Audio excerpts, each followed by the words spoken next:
আজকে আমরা যেই টপিক্সটা নিয়ে আলোচনা করব সেই টপিক্সটা হচ্ছে যে মনে করো একটা কম্পিউটার, ঠিক আছে? মনে করো একটা কম্পিউটার, এই হচ্ছে একটা কম্পিউটারের মধ্যে মনে করো যে এখানে কিবোর্ড আছে। তো এখানে তোমাকে বলছে যে তুমি ম্যাথ সম্পর্কে কিছু জানো না, হ্যাঁ, ম্যাথ সম্পর্কে কীভাবে যোগ করতে হয় বিয়োগ করতে হয় তুমি জানো না। এখন তোমাকে বলছে যে এখানে হচ্ছে 35 একটা সংখ্যা তোমাকে দিছে, কি দিছে? 35, ঠিক আছে। আরেকটা তোমাকে সংখ্যা দিছে 15, আরেকটা সংখ্যা কি দিছে? 15। এখন তোমাকে বলছে যে এই 35 আর 15 তুমি কি করো? বিয়োগ করো। কি করো? বিয়োগ করো, ঠিক আছে।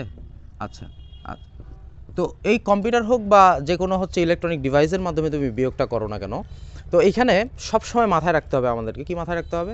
যে কম্পিউটার কখনো বিয়োগ বুঝে না। কম্পিউটার কি বুঝে না? বিয়োগ বুঝে না, ঠিক আছে। কম্পিউটার শুধুমাত্র বুঝে 0 আর 1। 0 মানে কি বলছিলাম গত ক্লাসে? অফ। আর 1 মানে কি বলছিলাম? অন। যখন 0 সেখানে ভোল্টেজ প্রবাহিত হবে না, ঠিক আছে। আর যখন 1 সেখানে কি ভোল্টেজ প্রবাহিত হবে। সো এখন দেখো যে যেহেতু কম্পিউটার বিয়োগ বুঝবে না, কিন্তু আমাকে তো এই প্রবলেমটা সলভ করতে হবে নাকি? তাহলে প্রবলেম আমি কীভাবে সলভ করব? তাহলে একটু চালাকি করতে হবে। কি চালাকি করতে হবে? দেখো এখানে 35 আমি লিখলাম, ওকে, দেন আমি মাঝখানে প্লাস দিলাম, তারপরে ব্র্যাকেট দিলাম, তারপরে মাইনাস দিলাম 15। এইটা প্লাসে মাইনাসে কি হয় তোমরা জানো? মাইনাস হয়ে যায় না? তাহলে এই চালাকিটা কেন করলাম? এই চালাকিটা এই জন্যই করলাম যে যখন কম্পিউটার দেখবে যে এই জায়গায় প্লাস আছে, সে বুঝবে যে মূলত এখানে কিসের কাজ হচ্ছে? যোগের কাজ হচ্ছে। এটা বুঝছো? এটা বোঝা গেছে তো না? আচ্ছা, এখন দেখো তাহলে এই যে আমরা যে যোগগুলা করতে বললাম, এই যে যোগগুলা করতে বললাম বা বিয়োগগুলা করতে বললাম, এই যোগ বা বিয়োগ করতে বলাটা মূলত কম্পিউটার কিন্তু তোমরা যেভাবে নর্মালি করবা ওইভাবে করতে পারবে না, হ্যাঁ। না, কম্পিউটার করবে হচ্ছে বাইনারিতে। কিসে করবে? বাইনারিতে। যেহেতু কম্পিউটার বাইনারি ছাড়া কিচ্ছু বুঝে না, তাহলে তোমাকে কি কাজ করতে হবে?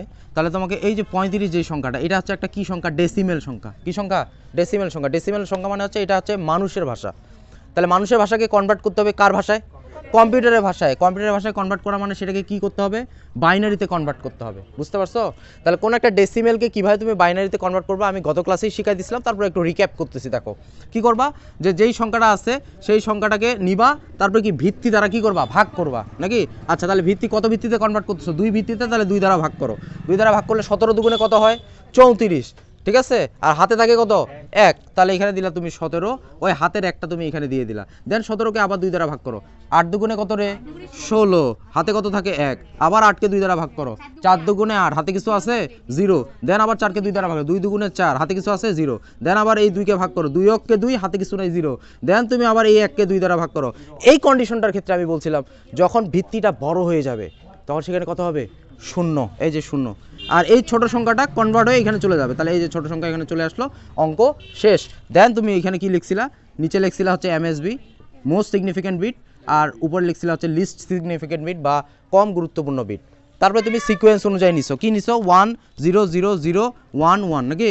1 0 0 0 1 1। এটা হচ্ছে তার কি ছিল? বাইনারি। এখন এই বাইনারিটা আমি আবার বলছিলাম যে এত কিছু ঝামেলা না করে কিভাবে তুমি দেখেই সলভ করতে পারবা, ঠিক আছে। ওইটা বলছিলাম কোথা থেকে? কোড থেকে।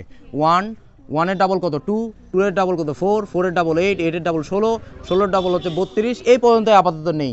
এখন দেখো এই সংখ্যাগুলোকে কোন কোন সংখ্যাগুলোকে কাজে লাগায় আমরা 35 মিলাইতে পারবো। দেখো তো 32-এর সাথে যদি তুমি কত যোগ করো? 2 যোগ করো, কত? 34 হচ্ছে। 34 আর 1 যোগ করলে কত হয়ে যাচ্ছে? 35 হয়ে যাচ্ছে না? তাহলে যারা যারা কাজে লাগতেছে তাদের নিচে আমরা দিব 1, যারা কাজে লাগতেছে না তাদের নিচে 0। তাহলে এই যে 1 কাজে লাগতেছে 1 এর নিচে 1, 2 কাজে লাগতেছে 2 এর নিচে 1, আর 32 কাজে লাগতেছে 32 এর নিচে 1, বাকিগুলো কি 0। দেখো তো এটাই আসছে কিনা? 1 0 0 1 1। এটা হচ্ছে দেখে কিভাবে বের করবা। আচ্ছা, তো এটা পেয়ে গেলাম, সমস্যা নাই। এখন যোগের মাধ্যমে আমরা কিন্তু পার্থক্য বের করতেছি। টপিকসটার নাম হচ্ছে যোগের মাধ্যমে কি করা? পার্থক্য বের করা। আচ্ছা, তাহলে 35-এর জন্য বাইনারি আমরা পেয়ে গেলাম কত? দেখো তো 1, তারপরে হচ্ছে 0 0 0 1 1। আচ্ছা, কোনো প্রবলেম নাই। এখন তাহলে দেখো মাইনাস কি আছে? 15। এই -15 একটা কি ডেসিমেল সংখ্যা, এটার জন্য তোমাকে এখন কি করতে হবে? বাইনারি বের করতে হবে। এখন আমরা যেটা করলাম সেটা হচ্ছে কি? সেটা হচ্ছে প্লাসের জন্য বের করলাম, হ্যাঁ। আর মাইনাসের জন্য তাহলে কীভাবে বের করব? মাইনাসের জন্য কীভাবে বের করব? দেখো মাইনাস সংখ্যার, ঋণাত্মক সংখ্যার বাইনারি বের করার জন্য আমরা আগে ওই সংখ্যাটার ধনাত্মকের বাইনারি বের করব। ওই সংখ্যাটার আগে কি করব? ধনাত্মকের বাইনারি বের করব। তাহলে দেখো ধনাত্মক, এটার ধনাত্মক কত? +15। তাহলে শুধু 15-র জন্য যদি তুমি বাইনারি বের করতে চাও তাহলে 15কে আবার 2 দিয়ে ভাগ করবা। তাহলে কত কত হবে বলো? 7 দুগুণে 14 না? তাহলে 7, হাতে কত থাকবে? 1। আবার এই 7কে ভাগ দাও, 3 দুগুণে কত? 6, হাতে কত থাকবে 1, আবার এই 3কে ভাগ দাও, 2 1 কে 2, হাতে কত থাকবে 1, আবার এই এটাকে ভাগ দাও, তাহলে এখানে কত 0, এখানে 1, তাহলে এই যে পাই গেল কত 1 1 1 1 1 1 1 1 পাই গেছো। এটা হচ্ছে কার +15 বাইনারি, কিন্তু আমার কি লাগবে -15 বাইনারি লাগবে, -15 বাইনারি লাগবে, ঠিক আছে। এখন আমরা যে এই কাজটা করতেছি এই কাজটা হচ্ছে কি যোগের মাধ্যমে কি করা, যোগের মাধ্যমে পার্থক্য নির্ণয় করা, যোগের মাধ্যমে কি করা পার্থক্য নির্ণয় করা, ঠিক আছে। আচ্ছা একটু সিগন্যাল দিও যদি অফ হয়ে যায়। তাহলে যোগের মাধ্যমে পার্থক্য নির্ণয় করার জন্য তোমাকে 8 বিট রেজিস্টারে কাজ করতে হবে। কয় বিট রেজিস্টারে 8 বিট রেজিস্টারে। এখন বলবা যে স্যার তাহলে আবার 8 বিট রেজিস্টার এটা আবার কি, এটা কিছুই না, দেখো জাস্ট খালি 8টা সংখ্যা নিতে হবে। কয়টা সংখ্যা নিতে হবে 8টা সংখ্যা নিতে হবে। অলরেডি এখানে কয়টা সংখ্যা হয়ে গেছে দেখো তো 1 2 3 4 5 6টা হয়ে গেছে না, তাহলে 8টা মিলানোর জন্য সামনে কয়টা শূন্য দিয়ে দিবা, 2টা শূন্য দিয়ে দিবা, এই যে 8 বিট রেজিস্টার হয়ে গেল, ঠিক আছে। এখন এইটার জন্য থিঙ্ক করো, 15-র জন্য ঠিক করো, তাহলে 15তে কয়টা আছে 1 2 3 4টা আছে না, তাহলে 8 বিট রেজিস্টারের জন্য সামনে কয়টা শূন্য লাগবে 4টা, হয়ে গেছে, ঠিক আছে। আচ্ছা এখন দেখো এই +15 মানের তো আমার দরকার নেই, আমার লাগবে কি -15 মান। তাহলে যেটা তুমি পাইছো এটার একের পরিপূরক করতে হবে আগে, ওয়ান্স কমপ্লিমেন্ট, ঠিক আছে। ওয়ান্স কমপ্লিমেন্ট তুমি কিভাবে করবা, যেখানে শূন্য থাকবে সেখানে দেবো 1, যেখানে 1 থাকবে সেখানে দেবো 0, বোঝা গেছে। তাহলে এখানে দেখো 1 আছে তাহলে এখানে কি হবে 0, এখানে 1 আছে 0, 1 আছে 0, 1 আছে 0, আর এই 4টা কি হয়ে যাবে 1 1 1, 4টাই দিয়ে দিছি না। আচ্ছা তাহলে দেখো এইটা হচ্ছে কি একের পরিপূরক, এটা হচ্ছে কি ওয়ান্স কমপ্লিমেন্ট, খুব ভালোভাবে বুঝো কিন্তু। আচ্ছা এখন ওয়ান্স কমপ্লিমেন্ট করেই কিন্তু আমরা ঋণাত্মক সংখ্যার বাইনারি পাবো না, কি করতে হবে 2 এর পরিপূরক করতে হবে, টুস কমপ্লিমেন্ট। টুস কমপ্লিমেন্ট কীভাবে করবো, ওই একের পরিপূরকের সাথে 1 যোগ করব, দেন আমি 2 এর পরিপূরক পাবো, তাই না।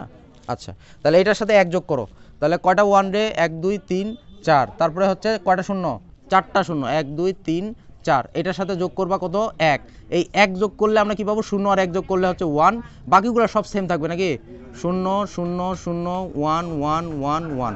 তাহলে এটা হচ্ছে কি -15, এই -15-র বাইনারি হচ্ছে এই যে এইটা, বোঝা গেছে, সবাই বুঝছো এটা। আচ্ছা তাহলে আমরা কিন্তু 2 এর পরিপূরক পাই গেলাম, মানে হচ্ছে কি